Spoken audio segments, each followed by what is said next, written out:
Queridos irmãos e irmãs, faltando 2 dias para o novo ano, Estamos no penúltimo dia do nosso ano civil. A gente tem, dentro desses 8 dias, que é o único dia do nascimento de Salvador, por isso é chamado oitava de Natal, a celebração da Sagrada Família. E diante desses textos que nós acabamos de ouvir, como não render a Deus o nosso louvor e expressar a nossa gratidão por Ele nos orientar, por Ele nos ensinar o caminho para a felicidade. Certamente, ao ler, ao ouvir os textos bíblicos de hoje, a gente deve ter pensado, quantas consultas, quantas sessões com psicólogo a gente já teve, a gente já gastou para ouvir orientações como essa que o próprio Deus, há milênios, Ele já nos tem oferecido para poder ajustar a nossa convivência, a nossa vida familiar. Deus é a sabedoria, Ele não é sábio, Ele é a sabedoria, e que nos dá então esse caminho seguro para vivermos a vocação que Ele nos concede, porque é inconcebível para nós imaginar que a união do homem e da mulher seja apenas pela vontade própria, pela vontade da carne. Não dá. A nossa limitação, ela é muito grande e nós não carregamos muita coisa nossa, e por isso a gente nunca tem muito a oferecer. Certa vez o padre Fábio de Mello, numa pregação, ele disse uma coisa muito interessante. Ele dizia que se ele fosse oferecer apenas aquilo que era dele, as pessoas não iriam tê-lo como bonzinho, legal. Ele não teria esse público que o segue, porque ele iria oferecer o quê? A sua impaciência, a aspereza, porque a sua capacidade de amar, ela é muito pequena. Mas a partir do momento em que se deixa encher, se preencher das coisas de Deus, aí tem o que oferecer, porque não é como a gente no abraço da paz, a gente não diz receba a minha paz, mas a gente diz o quê? A paz de Cristo. A gente oferece aquilo que é do Senhor. Então, para esse grande dom que é a família, eu devo entender que fui chamado para uma oferta, para uma entrega, para poder oferecer mais do que eu possuo. E o mais que eu possuo é justamente a capacidade de amar. E o amor é o próprio Deus que disse: Deus é amor, e todo aquele que ama permanece em Deus e Deus nele. A segunda leitura de hoje, o apóstolo Paulo, ele diz: não há beleza sem igual. O amor é um vínculo da perfeição. O amor é justamente o que vai nos motivar a vencer a nossa pouca generosidade. É o amor que faz com que a gente passe por cima das limitações, que a gente seja capaz de mais uma vez, depois da milésima vez, tentar de novo, de prosseguir, de perceber que existe uma motivação muito maior para a gente apostar, a gente acreditar, e de que a felicidade, ela reside justamente em realizar a outra pessoa e lutar até que ela consiga chegar à estatura de entender verdadeiramente o que significa amar.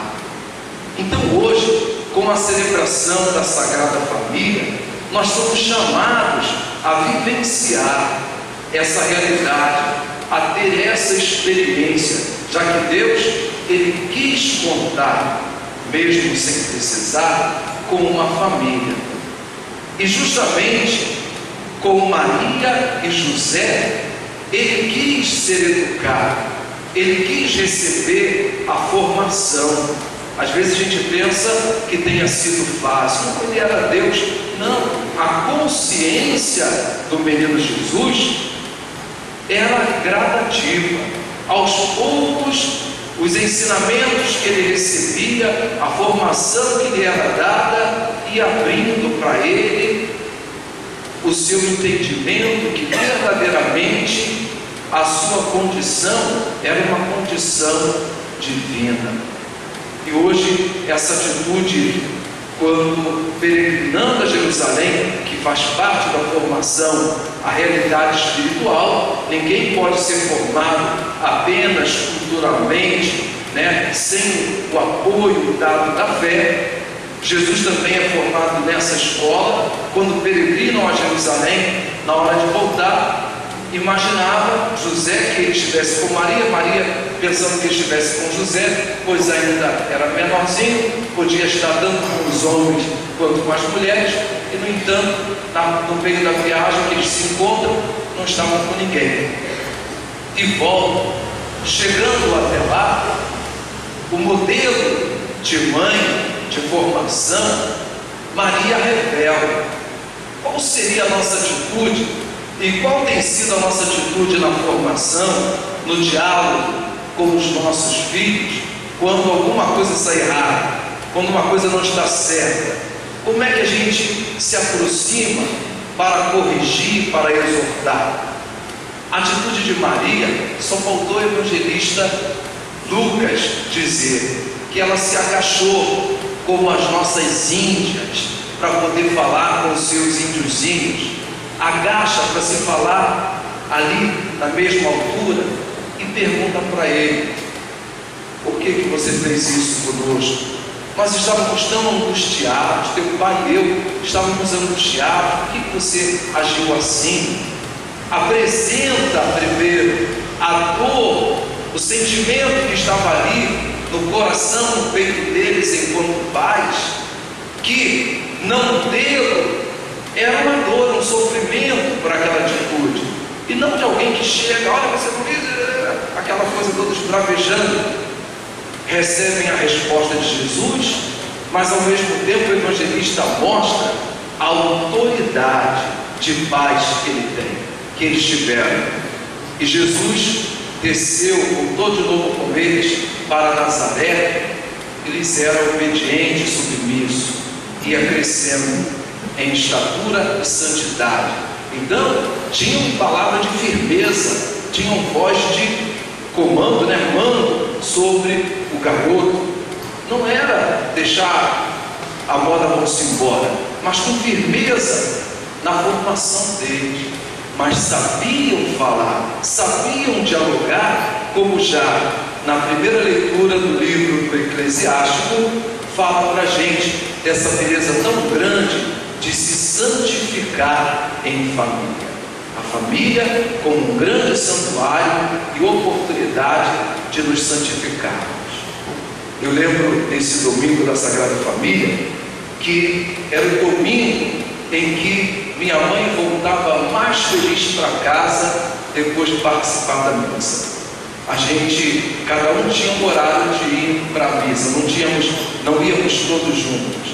Primeiro, meu pai ia muito cedo, até 6h30, ela ia das 8 e a gente, os filhos, ia na missa das crianças. Uma filharada danada, 10 filhos, mas ela já voltava para casa com um folhetinho, feliz da vida, e já mostrando para a gente a primeira leitura, porque era onde se baseava para a formação de cada um de nós, mostrando o valor da família, da autoridade dos pais e de se poder, com Deus, buscar dias melhores.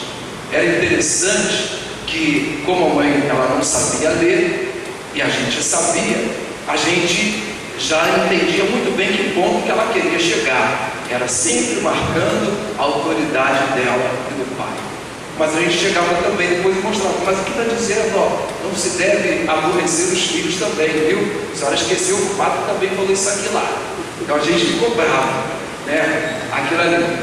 Mas era um dia de uma felicidade muito grande, pelo orgulho de se acreditar no valor dos laços que congregou a gente, mesmo tendo tido uma história de tanta dificuldade, de tanto sofrimento, de tantos problemas, mas de se ter um lar como que um ninho de amor, cercado, protegido pelo dado da fé, pelo compromisso de se manter a integridade, a idoneidade da vida de cada um de nós, criados dentro de uma favela, mas para que não nos corrompêssemos e que vivêssemos com toda a retidão os princípios, os valores e o desejo de poder testemunhar que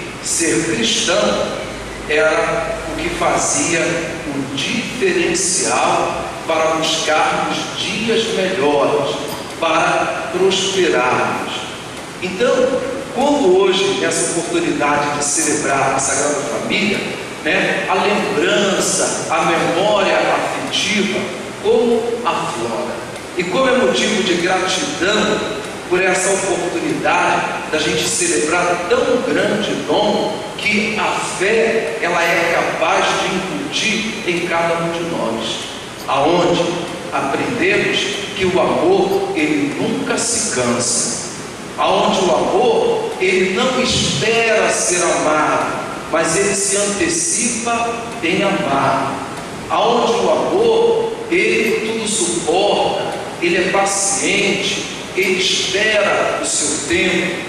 Todo esse hino belíssimo que o apóstolo Paulo, na carta aos Coríntios, no capítulo 13, ele canta e revela para nós como algo que vale a pena insistirmos e vivenciarmos para termos a felicidade que Deus ele tem e que ele oferece a cada um de nós. Então hoje, queridos irmãos e irmãs, diante de tantas investidas que a instituição, a família, ela sofre, mais do que nunca, nós queremos renovar o nosso pedido a Deus, que já na gratidão que temos a Ele por nos ter dado uma família, que Ele nos ajude para que a nossa família ela seja protegida, a nossa família ela seja cada vez mais fortalecida, que nós tenhamos sempre a generosidade em amar, em aceitar cada um dos seus membros, e que pelo dado da fé que nós temos, nós possamos nos testemunhos, já que lá é o ambiente sagrado onde podemos nos santificar, que nesse nosso ambiente de casa, doméstico, nós possamos no testemunho conseguir fazer com que essa luz admirável do menino da manjedoura da gruta de Belém possa brilhar no coração de cada um dos membros da nossa casa, sobretudo daqueles que estão precisando de uma luminosidade ainda maior.